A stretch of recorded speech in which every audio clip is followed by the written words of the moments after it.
Brother, pernah bertanya tidak, sejak kapan demokrasi memakai sistem trias politika? Jawabannya baru tahun 1748, saat Montesquieu menuliskan dalam bukunya L'Esprit des Lois, dengan membagi kekuasaan menjadi legislatif, eksekutif, dan yudikatif.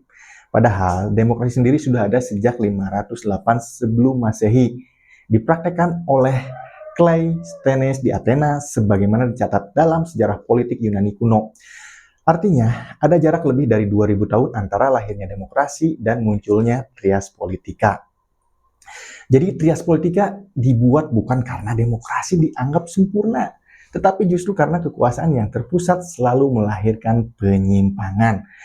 Kekuasaan lalu dipecah agar saling mengawasi, saling menahan, dan tidak jatuh ke satu tangan.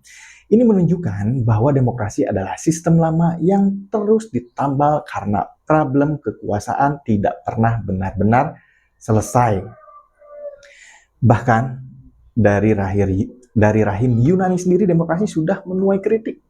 Plato dalam bukunya The Republic menyebutkan demokrasi bisa tergelincir menjadi kekuasaan massa tanpa arah yang akhirnya melahirkan tirani.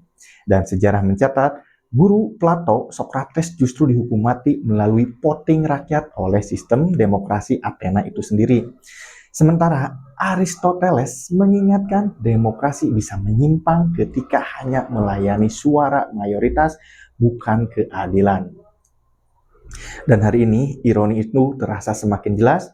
Demokrasi hari ini sering berjalan sebagai alat untuk mengatur dan mengamankan kepentingan elit.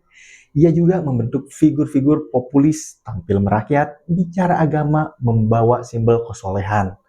Namun, pada akhirnya didorong untuk menjalankan misi sistem demokrasi itu sendiri, yang tetap berpihak pada pemilik modal dan lingkar kekuasaan. Rakyat hadir saat pemilu, setelah itu yang bermain justru segelintir orang yang sama. Artinya, sejak awal hingga hari ini, demokrasi datang bukan hanya dengan janji kebebasan, tetapi juga dengan peringatan, tragedi, dan konflik kepentingan. Mulai baca buku lagi, mulai dari baca, lanjut ke cerita. See you, brother.